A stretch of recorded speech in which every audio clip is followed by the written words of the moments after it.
राजस्थान के फलौदी में एक महिला की आधी रात को हत्या कर दी जाती। दोनों बेटियां मां को न्याय दिलाने की कोशिश कर रही हैं, लेकिन अब भी पुलिस के हाथ बिल्कुल खाली है। 22 दिन बीत जाने के बावजूद भी पुलिस को कोई भी सुराग नहीं मिला। हत्या किसने की? कौन थे वो लोग जिन्होंने भवरी देवी को मौत के घाट उतारा? पूरी वारदात कैसी घटित हुई? बाकी के परिवार वाले उस वक्त कहां थे? बहुत से सवाल है इस मामले को लेकर के, लेकिन 22 दिन तक पुलिस के हाथ बिल्कुल खाली हैं। ये वाकई में ताज्जुब की बात है कि राजस्थान पुलिस, जो कि मामले को बहुत जल्दी निपटाने के लिए जानी जाती है, उस पुलिस के हाथ 22 दिन बीत जाने के बाद भी कुछ भी सुराग नहीं लगा।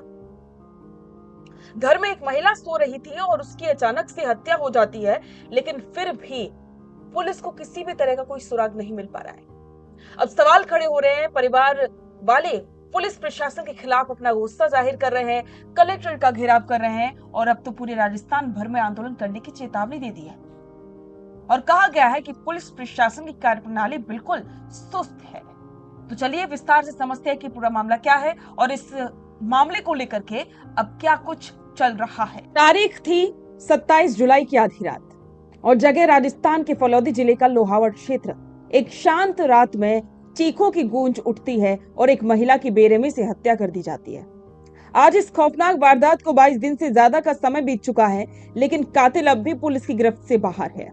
नतीजा, फलौदी कलेक्ट्रेट पर हजारों की संख्या में बिश्नोई समाज और स्थानीय लोगों का गुस्सा फूट पड़ा। बैरिकेड्स उखाड़ फेंके गए, कलेक्ट्रेट का घेराव हुआ और पुलिस प्रशासन के खिलाफ आर पार की जंग छिड़ गई। आखिर उस रात भवरी देवी के साथ हुआ क्या था? पुलिस 3 हफ्तों में भी खाली हाथ क्यों है? तो चलिए इसका विस्तार से विश्लेषण करते हैं। ये वारदात लोहावट थाना क्षेत्र के जंभेश्वर नगर गांव की है। भवरी देवी बिश्नोई अपने घर के बाहर सो रही थी, तभी अंधेरे का फायदा उठा करके धारदार हथियारों से लैस हमलावर घर में दाखिल होता है। भवरी देवी ने खुद को बचाने के लिए भागने की कोशिश की, लेकिन हमलावर ने उन पर ताबड़तोड़ वार कर दिए और इतना ही नहीं, अपनी मां को बचाने दौड़ी उनकी दोनों बेटियों पर भी जानलेवा हमला हुआ। बेटियां किसी तरह जान बचाने में सफल रहीं, लेकिन भवरी देवी ने मौके पर ही दम तोड़ दिया। शुरुआती जांच में इसे लूट और हत्या के इरादे से की गई वारदात माना गया। वारदात के तुरंत बाद पुलिस ने दावा किया कि 5 दिनों के भीतर आरोपियों को सलाखों के पीछे भेज दिया जाएगा। डॉग स्क्वाड, फॉरेंसिक टीम और स्थानीय पुलिस ने सबूत जुटाए, लेकिन दिन बीतते गए। 10 दिन, 15 दिन और फिर 22 दिन। पुलिस के पास ना तो हत्या का ठोस मोटिव था और ना हथियार का सुराग और ना ही मुख्य आरोपी का कोई ट्रेस।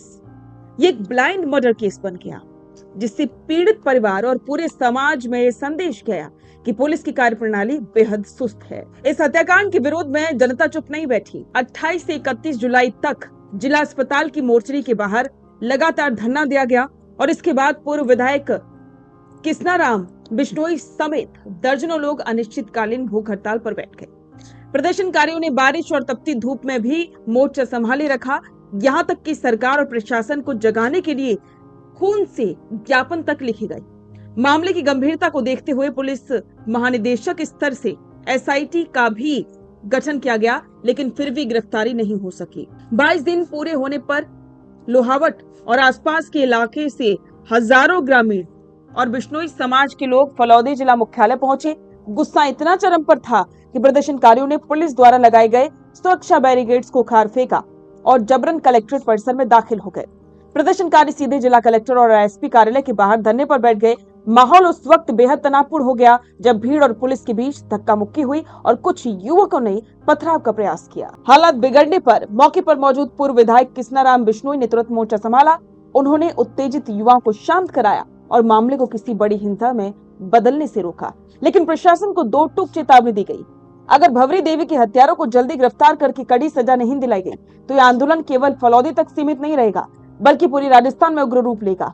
फिलहाल अधिकारियों के ठोस आश्वासन के बाद कलेक्ट्रेट का घेराव समाप्त हुआ।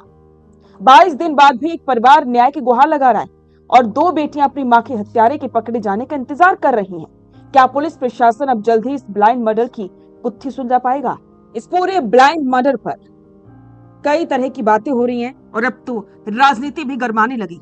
अब देखना होगा कि इस मामले को लेकर के अब पुलिस प्रशासन क्या कदम उठाता है। अब वही सवाल है कि क्या अब पुलिस प्रशासन के हाथ कुछ लग पाएगा या फिर एक बड़ा आंदोलन खड़ा किया जाएगा।